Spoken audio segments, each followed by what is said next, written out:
మహాభారత పర్వాలు ఎన్ని, అవి ఏమిటో ఇప్పుడు చూద్దాం. భరతవంశ గాథను 3 ఏళ్ల వ్రతాన్ని చేసి వేదవ్యాసుడు జయకావ్యాన్ని వ్రాసాడు. ఆపై వైశంపాయనుడు జనమేజయునికి జయకావ్యాల గూర్చి చెబుతున్నప్పుడు కలిగే సందేహాలను సమాధానాలను వేదవ్యాసుడి ఆశీస్సులతో చెప్పినది కలిపి భారతము.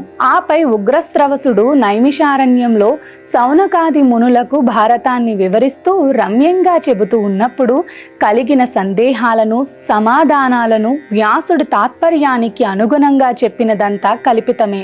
అలా చెప్పిందే మహాభారతము. మహాభారత పర్వాలు 18.